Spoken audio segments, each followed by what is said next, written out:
باب عفوك إني للنور مدت يداي نزعت نحمده ونصلي على رسوله الكريم أما بعد فأعوذ بالله من الشيطان الرجيم بسم الله الرحمن الرحيم رب اشرح لي صدري ويسر لي أمري واحلل عقدة من لساني يفقهوا قولي.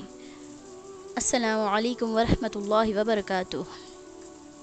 سیرت نبی کے اس سیشن میں آپ سب کا تہہ دل سے استقبال کرتی ہوں. میرا عنوان نبی صلی اللہ علیہ وسلم کی مدنی زندگی ہے.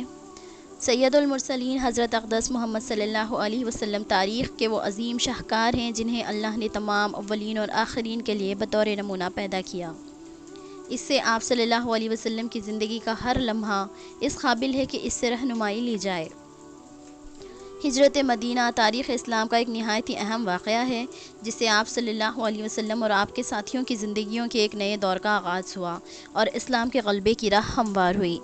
جب کفار مکہ کی سختیاں حد سے زیادہ بڑھ گئی اور اسی دوران آپ صلی اللہ علیہ وسلم کی رفیق حیات حضرت ختیجہ رضی اللہ تعالیٰ عنہا کا انتقال ہو گیا اور آپ کے پیارے چچا ابو طالب کا بھی انتقال ہو گیا. اس کے بعد قریش کی سختیاں مزید بڑھ گئی. چنانچہ آپ صلی اللہ علیہ وسلم نے مکہ مکرمہ سے مدینہ ہجرت کی. ہجرت کے بعد مکی زندگی کے باب بند کر کے مدنی زندگی کے باب کا آغاز ہوا. اب مصائب و آلام اگرچہ کم ہوئے لیکن ختم نہیں ہوئے بلکہ ان کی نوعیت بدل گئی. حضرت رسالت مآب صلی اللہ علیہ وسلم کی نبوی دور کا پہلا مفاد یہ حاصل ہوا کہ اسلام کو ایک مرکز میسر آ گیا جہاں سے بیٹھ کر اسلام کی توسیع اور نشر و اشاعت شروع ہو گئی. اسی مرکز کی عملی شکل مسجد نبوی کی شکل میں سامنے آئی جو ایک مسجد نہیں بلکہ اسلامی حکومت اور اسلامی ریاست کا دارالخلافہ کا قلب تھا. دوسرا مفاد یہ ہوا کہ مہاجر اور انصار کے درمیان سیگا اخوت جاری ہوا جس نے صحابہ کرام کی باہمی محبت اور اخوت میں اضافہ ہوا اور باہمی قربت کا ماحول پیدا ہوا. تیسرا مفاد یہ ہوا کہ اسلام کے دفاع کے لیے کفار اور مشرکین کے مقابلے کے لیے ذہنی تیاری، فکری تیاری اور عسکری تیاری کے لیے محفوظ اور پرامن مقام حاصل ہوا. بدر، احد، احزاب، حنین اسی مرکز کے طفیل فتح یابی سے ہمکنار ہوئے. ان غزوات نے اسلام میں جہاد اور دفاع کے اصول مرتب کر دیے. چوتھا مفاد یہ ہوا کہ اسلام کے اقتصادی میدان کی راہیں ہموار کی گئی. غزوات اور زکوٰۃ و شرعی وجوہات سے حاصل ہونے والے اموال کی تقسیم اور ان کے اقتصادی استعمال کے حوالے سے نظام واضح کیے گئے. پانچواں مفاد یہ ہوا کہ مسلمانوں کو طاقت حاصل ہوئی جس کے سبب اسلام کو غلبہ مل گیا اور اسلام میں غالب دین بن کر نمودار ہوا. چھٹا مفاد یہ ہوا کہ صلح حدیبیہ اسی دور کا تحفہ تھی جس کی برکت سے اسلام کو نہ صرف تحفظ حاصل ہوا بلکہ صلح حدیبیہ کی شکل میں دنیا کو ایک جامع اور پہلی ایسی دستاویز حاصل ہوئی جس کو رہتی دنیا تک امن اور برداشت کے نفاذ کے لیے رہنما دستاویز کی حیثیت حاصل ہے. ساتواں مفاد یہ ہوا کہ قرآن مجید کا نزول بھی اسی دور کا عطیہ ہے اور قرآن مجید کی ترتیب و تفسیر اور جمع آوری کے کافی مراحل بھی اسی دور میں طے کیے گئے.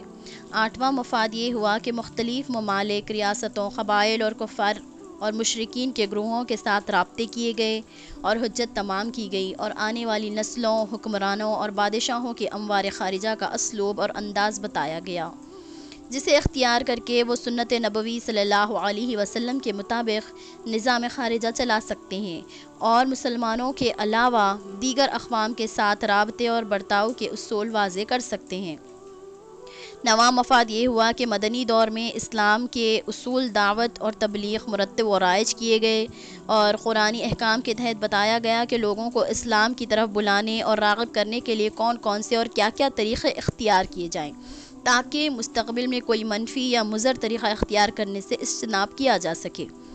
10واں مفاد یہ ہوا کہ نبی اکرم صلی اللہ علیہ وسلم نے اپنی خاص تربیت سے اہل بیت اور صحابہ کرام کے اندر کئی مبلغ مفسر، محدث، معلم، ماہر حفاظ، ادیب اور دانشور اور مجاہدین کی ایک ایسی کیمپ تیار کی جس نے اسلام کی اشاعت اور حفاظت میں نمایاں کام انجام دیے اور دیگر صحابہ اور تابعین اور تبع تابعین کے لیے اساتذہ قرار پائے. 11واں مفاد یہ ہوا احکام شریعت کا نہ صرف بیان ہوا بلکہ ان کے نفاذ کو بھی ممکن بنایا گیا جس کے بعد کسی کو شریعت محمدی میں تبدیلی یا تحریف کی جرات کا راستہ نہ مل سکا.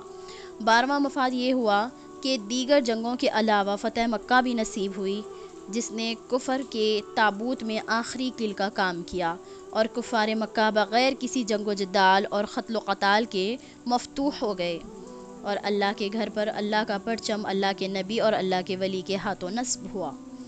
13واں مفاد یہ ہوا کہ فتح مکہ کے موقع پر خطبہ حجۃ الوداع خاتم النبیین صلی اللہ علیہ وسلم کی زبان رسالت صلی اللہ علیہ وسلم سے جاری ہوا، جس سے تاریخ انسانیت میں مفرد مقام حاصل ہے۔ انسانی حقوق کے حوالے سے ایسا جامع فارمولہ تاریخ میں نہیں ملتا۔ اسی خطبے کو بنیاد بنا کر اقوام متحدہ نے انسانی حقوق کا عالمی چارٹ تشکیل دیا۔ 14واں مفاد یہ ہوا کہ دیگر عبادات اور فرائض کے ساتھ ساتھ حج جیسے عظیم فریضے کی ادائیگی ہوئی۔ خود آپ صلی اللہ علیہ وسلم کی موجودگی میں یہ ادائیگی ہوئی، جس کے بعد عبادات اور فرائض کے ضابطے بھی مکمل ہو گئے، اور صحابہ کو واجب، سنت، مستحب، مباح، حرام اور مکروہ جیسے احکام کی عملی مثالیں میسر آئیں۔ 15واں مفاد یہ ہوا کہ اسلامی حکومت قائم کر کے دکھائی گئی، اسلامی ریاست اور اسلامی ریاست کے دائرۂ کار کا تعین کر دیا گیا، اقلیتوں اور دیگر مذاہب کے حقوق سے لے کر اپنے مسلم غربا، یتیم، مساکین، مظلوم، محکوم، متاثر کے حقوق کا دائرہ شخص کر دیا گیا، تاکہ قیامت تک اسلام کے ذریعے یا اسلام کے نام پر بننے والے نظاموں، حکومتوں، ریاستوں اور معاشرے کو اسلام کے نظام کی حدود اور قیود کا ادراک ہو جائے۔ 16واں مفاد یہ ہوا کہ تکمیل دین اور تکمیل وحی ہوا، اور اپنے آخری خطبے میں نبی صلی اللہ علیہ وسلم نے تمام پہلو سے لوگوں کو آگاہ کیا، تاکہ اس آخری اعلان کے بعد دین اور اسلام کا کوئی پہلو نشستہ نہ رہ جائے۔ مدینے کی برکت اور خوش بختی یہ ہے کہ اب تا قیامت میرے اور آپ کے پیارے نبی صلی اللہ علیہ وسلم اور اللہ کے سب سے محبوب پیغمبر کے نام گرامی سے منسوب، منسلک اور مشہور و معروف ہے۔